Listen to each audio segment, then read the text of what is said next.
Ready for a deep dive? We're tackling nursery school head teachers today, and let me tell you, the RoleCatcher excerpts you sent, those are fascinating. It's more than just a job, Oh, right? absolutely. So much more. It's shaping little minds, the whole shebang.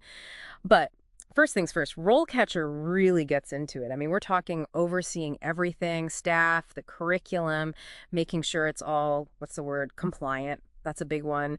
It seems like you're practically building a world from scratch. It is impactful. You're shaping young minds, and it's not just about ABCs, it's the environment too. Nurturing, but also you use the word compliant, which matters hugely. Right, compliant. It's one thing to say safe space, which is obviously paramount, but then compliant on top of it, that feels different. Like, what's the line there even? Oh, good point.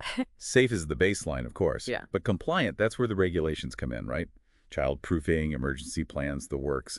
Plus, making sure whatever you're teaching actually aligns with, early childhood education standards as a whole framework. It's a lot. And then I saw negotiation as a key skill. It made me laugh. Like, we're dealing with tiny diplomats. Right, exactly. But seriously, that's why it's so important, that skill. It's not just, hey, share the red crayon, though there's plenty of that. You're negotiating for resources with parents who all have different styles, even up the chain, like school board stuff, to get what those kids need. So less about juice breaks, more about being their advocate, huh? Nailed it. Yeah. And it takes serious knowledge, child development, all that, but also how to talk to adults who might not get it. The whole early ed world. Makes sense. Now, perks and challenges, because RoleCatcher doesn't sugarcoat it, this job's intense. It is. I mean, the reward, you're making a difference, those little faces lighting up, the creativity is contagious, but long hours, huge responsibility, emotionally heavy, and the pay. Yeah, they weren't shy about that. Compared to, say, other teaching gigs, it's a known issue. Sadly, yeah. Reflects how society sees early childhood, honestly. Not about the money. Got to be passion. You know what else struck me? They mentioned all these different approaches, like Montessori, Reggio Emilia, Waldorf, all that.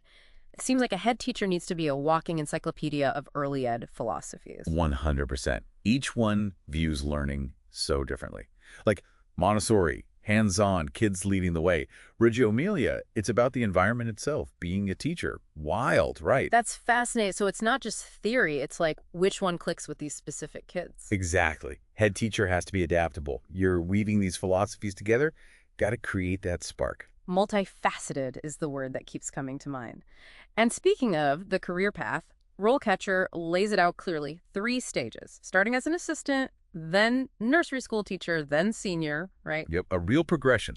Entry level, you're all about support. Hands-on, but learning the ropes. Helping with routines, interacting with the kids, getting a feel for the flow. Right, then you level up, become the teacher. Now you're crafting those lessons, tracking how each kid's doing, talking to parents more, the works. And finally, senior teacher. You're leading the whole team, not just your class.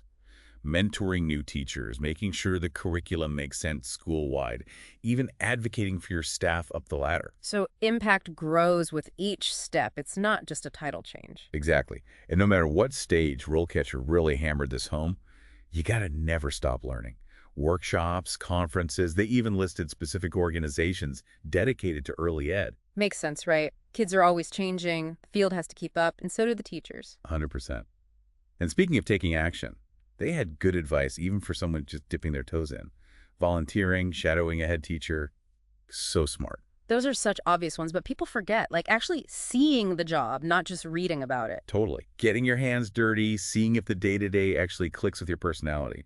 And let's not forget those certifications, super important. Right. CDA, that Child Development Associate one, and National Board Certification, those were the biggies, right? Exactly. It shows you're serious. Not just, oh, I love kids, but I've invested in this, which matters to employers. But, and I know we've painted a rosy picture at times, it's competitive out there. So much good stuff, but yeah, you're right. It's not a walk in the park to land one of these gigs. Last thought then, since you're the expert, what makes someone stand out? Not just qualified, but exceptional, impact that lasts, all that. It's the million-dollar question, right? Right. Beyond the resume bullet points, what's that extra something? Exactly. So what is it? When you think of those amazing head teachers, what's different? I think, honestly, it's this passion for early childhood that just oozes out of them. Not a job, a calling. They get that these years are huge for a kid's life, and they create this space where every kid feels it, like I'm seen, I matter, I can do anything. Love that. More than lessons, it's that human connection, right? Meeting each kid where they're at. 100%. But also, those great ones, they never stop learning themselves. This field's always changing, so they're reading, reflecting, always leveling up their game. Passion, dedication, and always that curiosity. That's the magic combo. Beautifully put. Something to keep in mind if this career path is calling your name. Demanding, yes, but the rewards, man. No doubt. Well, on that note, big thanks for this deep dive, everyone. We've gone deep on nursery school head teachers, the ins and outs, the good, the tough, the whole picture. My pleasure. Hope you all found it as eye-opening as we did. Until next time.